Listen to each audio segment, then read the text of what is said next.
Assalamualaikum warahmatullahi wabarakatuh.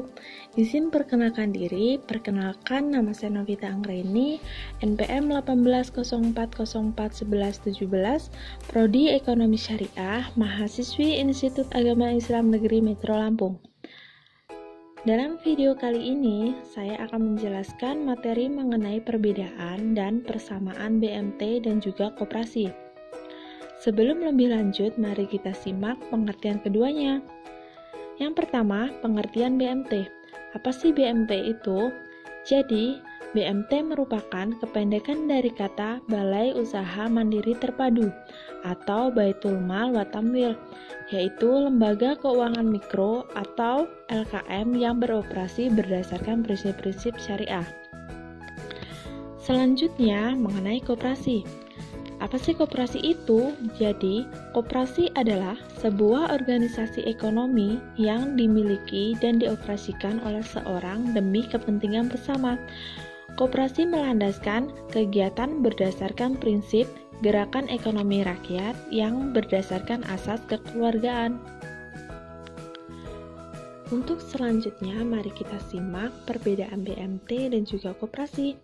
Yang pertama, menurut sumber hukumnya. Untuk BMT sendiri mempunyai dua sumber hukum, yang pertama yaitu Al-Quran dan yang kedua yaitu hadis.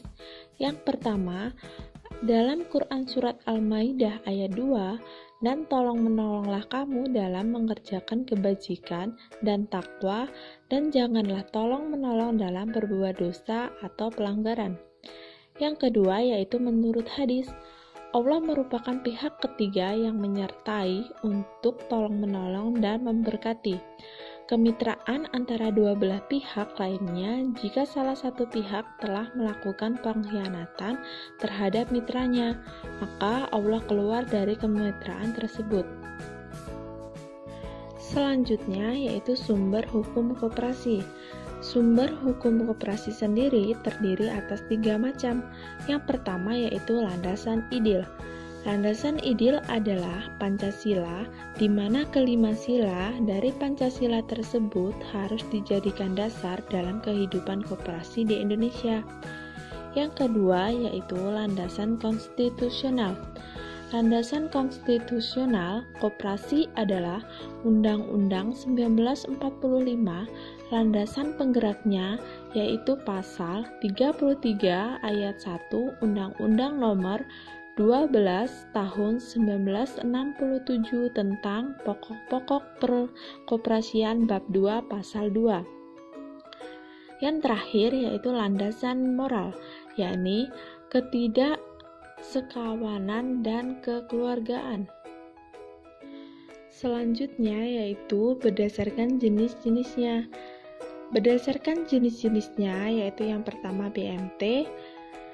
BMT tidak dikategorikan dalam beberapa macam, melainkan dikenal hanya satu jenis saja, yaitu yang berdasarkan pada konsep demi kesejahteraan para anggotanya.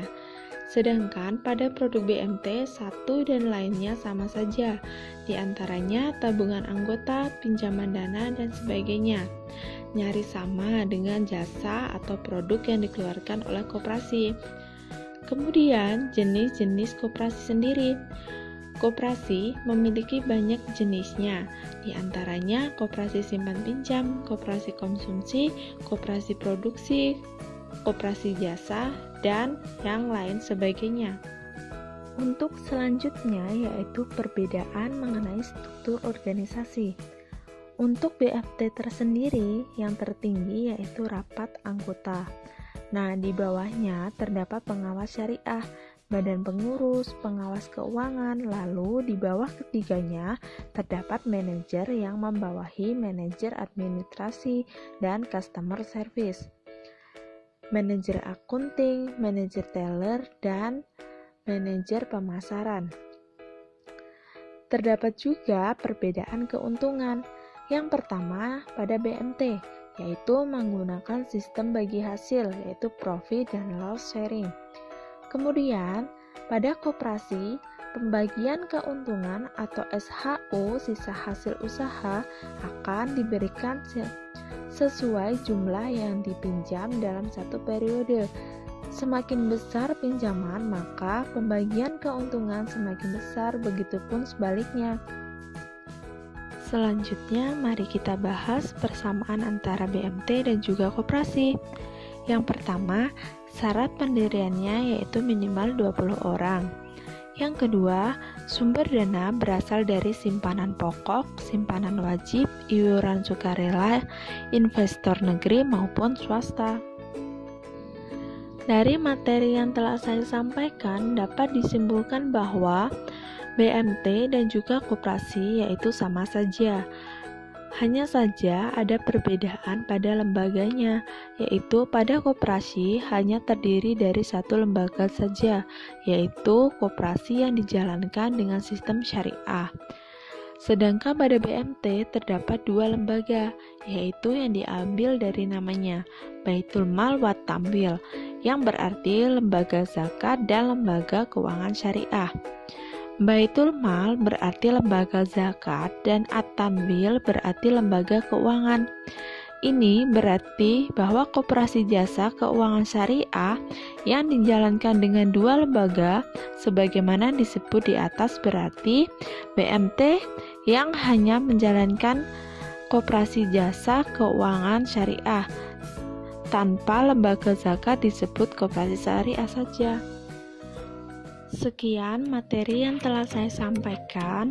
Kurang dan lebihnya saya mohon maaf. Saya akhiri. Wassalamualaikum warahmatullahi wabarakatuh.